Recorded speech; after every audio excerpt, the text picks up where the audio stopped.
नमस्कार, जय हिंद। मैं हूं राजेश डामर। पब्लिक वॉइस में आपका बहुत बहुत स्वागत है। 20 अक्टूबर 1966 को उत्तर प्रदेश के साहनीपुर गांव में जन्मे असंगदेव महाराज जिला सीतापुर में जन्मे हैं और पूरे राष्ट्र के साथ साथ अन्य देशों में भी इनका धर्म को लेकर प्रचार चल रहा है। वहीं 7 जून 1987 को आपने गृह त्याग कर सन्यासी जीवन धारण किया। जनहित के लिए लोगों में धर्म के प्रचार को लेकर आज आप हर स्थान पर पहुंचकर अपना सत्संग कर रहे हैं, लोगों के अंदर धर्म को जगा रहे हैं। आज हमारे साथ मौजूद हैं असंगदेव जी महाराज साहब, राष्ट्रीय संत हैं और जिन्हें हर जगह प्रशासन की सुरक्षा भी प्रदान की जाती है। आज हम उनसे कुछ मुद्दे पर चर्चा करेंगे। महाराज जी, आपका बहुत बहुत स्वागत है पब्लिक वॉइस न्यूज़ चैनल पर। आप झाबुआ जिले के ग्रामीण क्षेत्रों में भी घूमते हैं। यहाँ पर प्रमुख समस्या यदि देखा जाए तो धर्म परिवर्तन की है। उसको लेकर आपके द्वारा क्या प्रयास किए जाते हैं?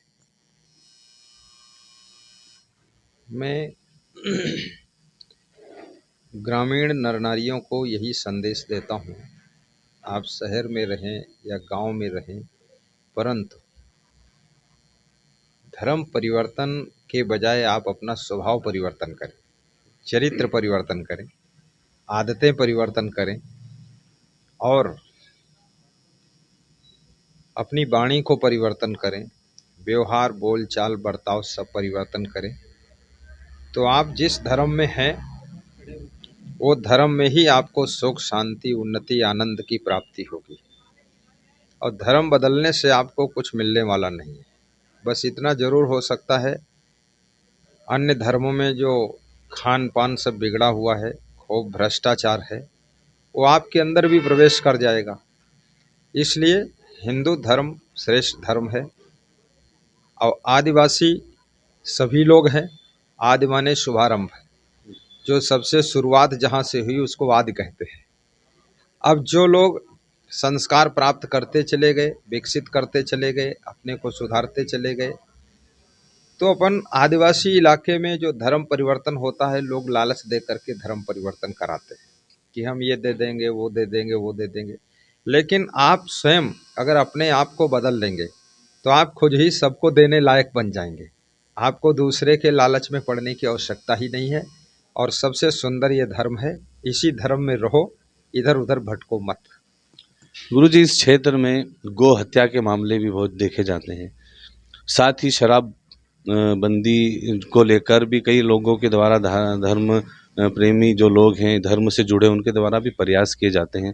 आपके सत्संग में भी इन चीज़ों को लेकर प्रयास किए जाते हैं, समझाया जाता है, बताया जाता है, गो हत्या बंद हो, शराबबंदी को लेकर भी। तो आपके द्वारा और क्या प्रयास किए जा रहे हैं इन चीज़ों को लेकर?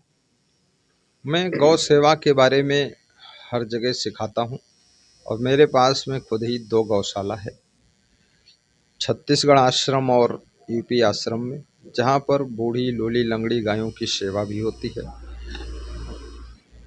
और जो माँ जन्म देती है, गौ हत्या तो ऐसे है जैसे अपनी माँ की हत्या है। जो माँ जन्म देती है वो तो 6 महीने साल भर दूध पिलाती है अपने आंचल का, लेकिन गौ माता आपको जिंदगी भर दूध पिलाती है।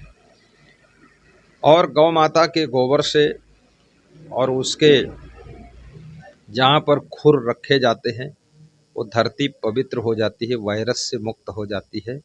इसलिए गौवध नहीं करना चाहिए। गौवध ऐसे है जैसे अपने माँ का वध आपने किया है, ये महापाप है। और गौ की सेवा करो, गौ की रक्षा करो, इससे घर में भी सुख शांति आएगी और आप सब लोगों बड़े खुशहाली से रह सकेंगे।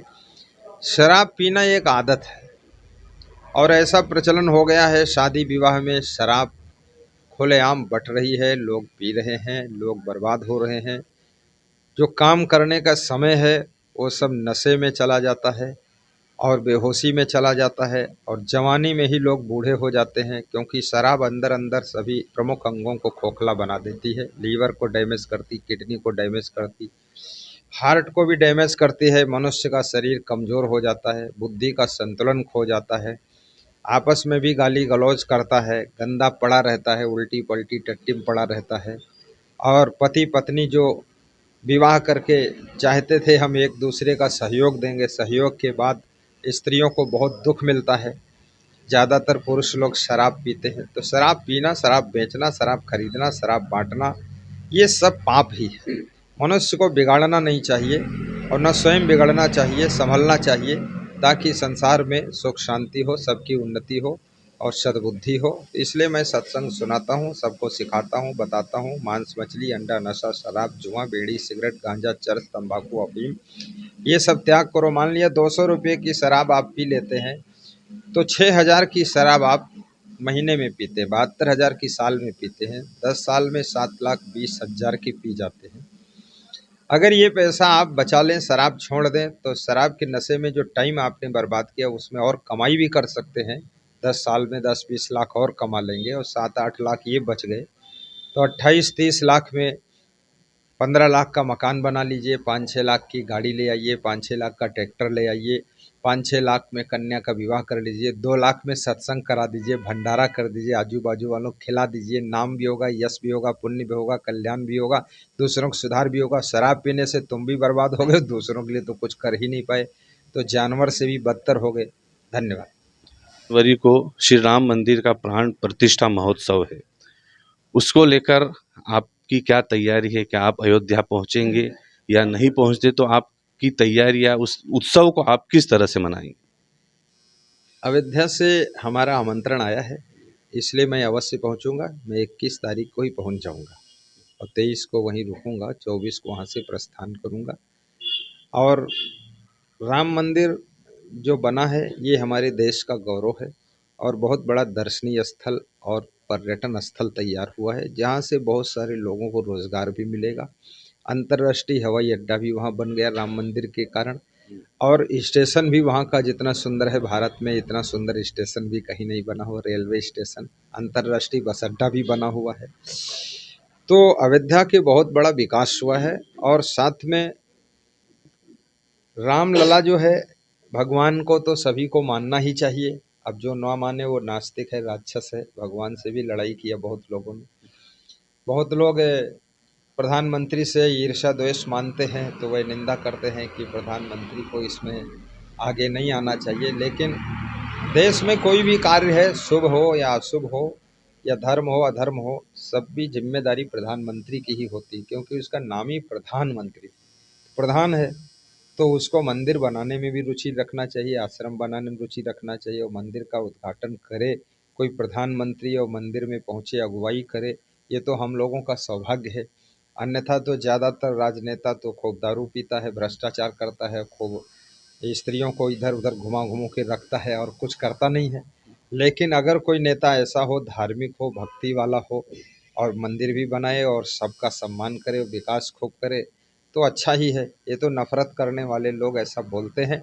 बाकी जिनको जिनको न्योता मिला है उनको सबको जाना चाहिए, चाहे वे किसी भी पार्टी के हों और चाहे किसी भी मत पंथ के संत हों, और चाहे कुछ भी ना हो तो भी यदि इजाज़त है वहाँ पहुँचने के लिए, जगह है, तो जाना चाहिए।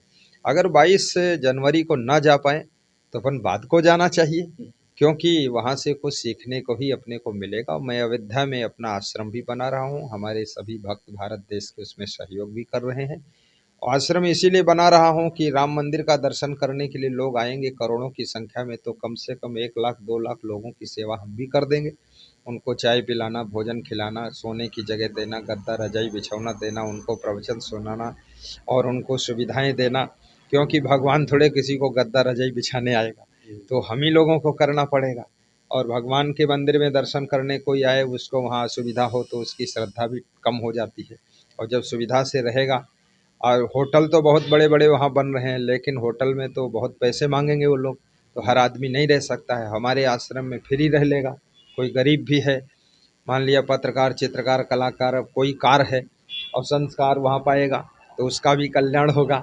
और हमारे आश्रम में हम प्रेम भी करेंगे और ज्ञान भी देंगे, सत्संग भी सुना देंगे। तो इसलिए हम वहाँ आश्रम भी बना रहे हैं और हम निश्चित रूप से जा रहे हैं। हमारे संत लोग भी वहाँ पहुँच रहे हैं और अयोध्या में हमारे 3-4 महात्मा जुटे हैं, आश्रम के लिए ज़मीन खोज रहे हैं, और ये सब है। मुझे बहुत खुशी है, राम मंदिर बना वो भी खुशी है, और कोई भी ऐसा काम हो। और खजूरी में जो सत्संग हुआ, ये विश्व कल्याण सुखद सत्संग समिति थांदला खजूरी मध्य प्रदेश झाबुआ वाली जो है, जिसका हमारे कमलेश भाई, नूर सिंह, नार सिंह और ये गोपाल सिंह, ये सब नेतृत्व कर रहे हैं, जानू सिंह आदि और नरेश देवल सिंह और वीर सिंह, ये सबके नेतृत्व में ये समिति बहुत ज़बरदस्त काम कर रही है।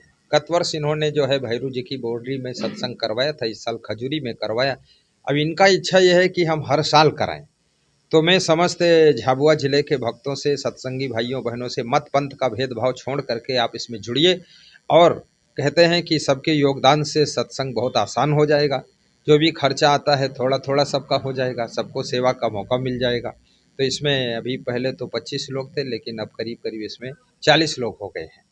और मेरी इच्छा इसमें 200-250 लोग हो जाए, तो 200-250 हो जाए, 2-2 हज़ार लगा देगा तो भी सत्संग हो जाएगा, भंडारा हो जाएगा, ज़्यादा लोड किसी के ऊपर नहीं आएगा। तो जितना झाबुआ जिले के लोग हैं वह हमारी बात को सुनेंगे, वह लोग सब इसमें जुड़िए। 951626 1111 9516262222 पर संपर्क साध लीजिए या 7880093224 पर संपर्क करिए और आप इसमें जुड़ जाइए। कमेटी में कमलेश परमार जी भैरू बोरडी वाले को ढूंढ लीजिए या नरेश देवल सिंह को ढूंढ लीजिए, वो भी ऐसा थांदला का पटवारी है। और हमारे पत्रकार लोग ही भक्त हैं, इनको ढूंढ लीजिए, इनके साथ इनके माध्यम से जुड़ जाइए, कोई प्रॉब्लम नहीं है, क्योंकि ये तो शुभ कार्य है, ये कोई स्वार्थ का कार्य नहीं है। तो मैं सबको धन्यवाद देता हूँ। घर घर में छोटा छोटा मंदिर होना चाहिए, गांव में एक बड़ा मंदिर होना चाहिए। और मंदिर तो हमारे मन के अंदर की शुद्धता के लिए होता है, इसलिए उसका नाम मंदिर होता है। आपने सुना असंग देव जी महाराज साहब का, जिनका सत्संग संपूर्ण भारत में चल रहा है। धर्म को लेकर वो लोगों के अंदर आस्था का केंद्र बने हुए हैं। साथ ही उन्होंने शराबबंदी, गो हत्या को लेकर भी, उन्हें बंद करने को लेकर